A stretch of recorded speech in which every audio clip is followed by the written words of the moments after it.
resistivity. Resistivity is the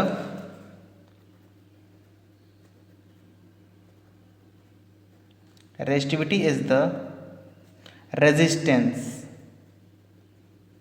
Now resistivity is the resistance offered by a conductor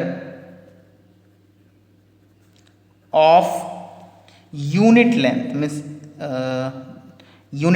means its length should be 1 unit, of unit length, and unit means 1 cross sectional area. Okay, so basically what is the resistivity? Resistivity is the resistance offered by a conductor of unit length and unit cross section area. Basically इसे represent करते हैं रो से. Okay, late me right one more point.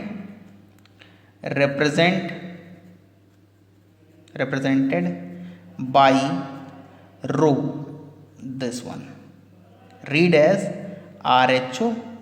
Okay, represented by rho, read as RHO, rho. This is a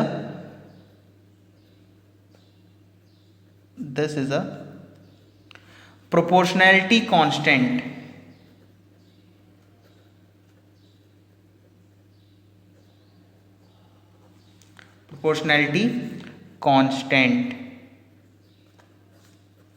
ना what do mean proportionality constant? I hope clear होगा कि जैसे मैंने बताया था वी इज इक्वल टू आई, हमारे प्रोपोर्शनैलिटी कांस्टेंट आया था आर रेजिस्टेंस. उसी तरह जब रेजिस्टेंस को डिफाइन करते हैं तो आर रेजिस्टेंस जो होता है इसे रिप्रेजेंट करते हैं. अच्छा, मैंने रिप्रेजेंट नहीं किया, इसे यहाँ लिख लेते हैं. This is a, this is represent by L.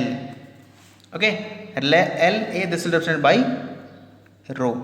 Okay, so जैसे कि हमने कहा ना, resistance directly proportional to length and resistance directly proportional to directly proportional to 1/a और कैसे resistance is inversely proportional to area. तो अगर हम इन दोनों को क्लब अप करें, so I can say resistance directly proportional to L/a, but there is no equality constant. To put equality we have to bring a proportionality constant, that is known as rho. R is equal to rho L upon A. So what is rho? Rho is the proportionality constant. Now how to define a rho? तो rho को इस तरह define करते हैं.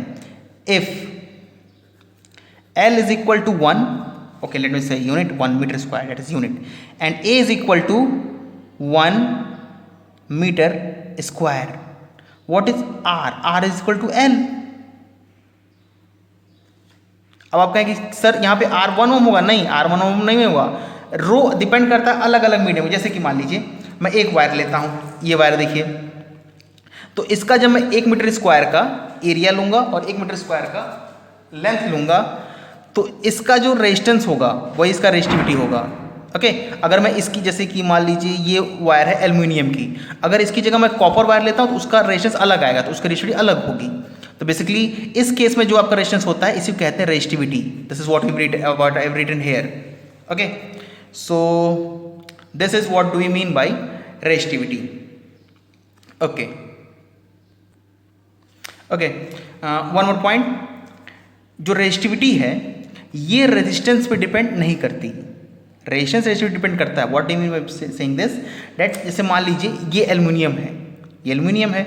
अगर आप इसका ऐसा वायर बनाएं या फिर आप इसका ऐसा वायर बनाएं, लेट्स से दिस पूरी पेन आपकी एल्युमिनियम की बनी हुई है, तो इन दोनों वायर अगर ये एल्युमिनियम से दोनों बने हैं तो इन दोनों का लेंथ अलग है, एरिया क्रॉस सेक्शन अलग है, इनका रेजिस्टेंस भी अलग होगा, but this both will have same resistivity.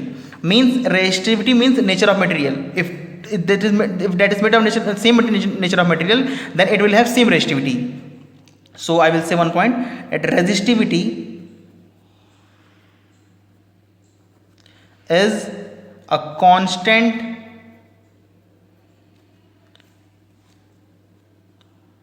for is a constant for same nature of material or same material, or you can say irrespective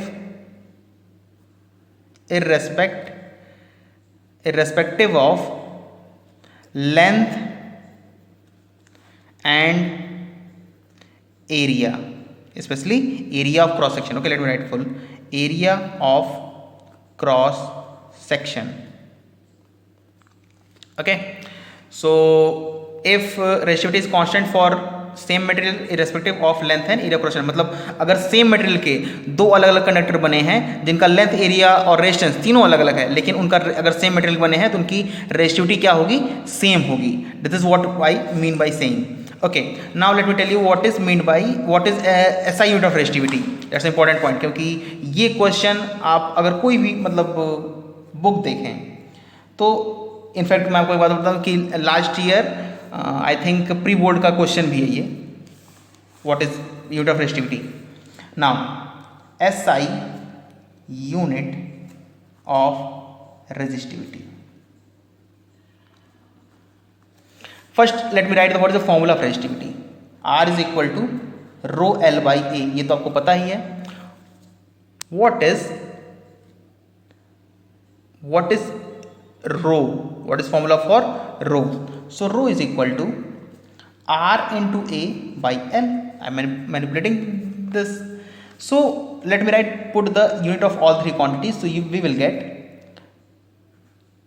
unit of rho is equal to, what is unit of r, SI unit, that is ohm. What is SI unit of area? That is meter square. SI unit of length, that is meter. So अगर आप इसे solve करें so you will say that SI unit of resistivity,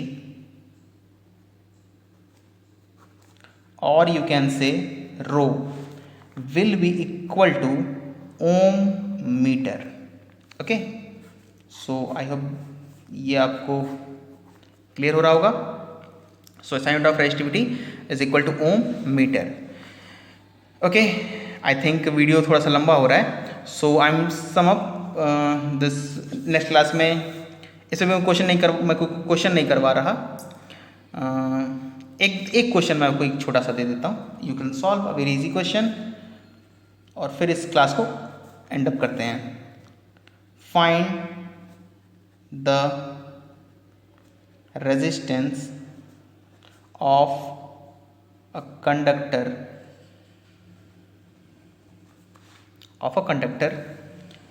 with resistivity of 15 ohm meter and length of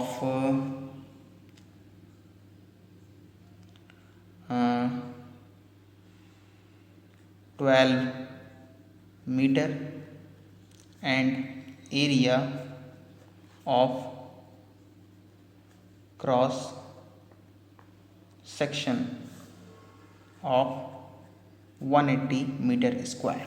So simple, it's like put the data and get the answer type question. So okay, so let's complete this. Means इस lecture को अब ख़त्म करते हैं क्योंकि video थोड़ा ज़्यादा लंबा भी हो रहा है और आई डोंट नो आप एक साथ इसे देख पाएंगे. ओके, आप एक साथ नहीं देख पाते तब से मतलब 2-3 बार में देख सकते हैं.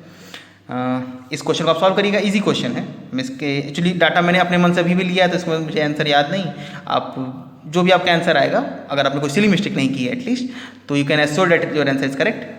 सो अच्छा, एक पॉइंट और मैं आपको बताना चाहूँगा कि आज हमने कंप्लीट किया. I think length of resistance पूरा हो गया है. अगली क्लास हम शुरू करेंगे what I can say combination of resistance in series and parallel. Okay, so I think we have started from this. Okay, so resistance of conductor and. अच्छा, आपको कोई भी डाउट हो आप कमेंट सेक्शन में पूछ सकते हैं. इनफैक्ट आप और भी तरीके सोर्सेज से पूछ सकते हैं. आप मुझे व्हाट्सअप भी कर सकते हैं. और अगर आपको कोई भी पर्टिकुलर क्वेश्चन पूछना हो तो आप कमेंट सेक्शन में पोस्ट कर सकते हैं. मैं उसका आंसर वहाँ पे रिप्लाई कर दूंगा.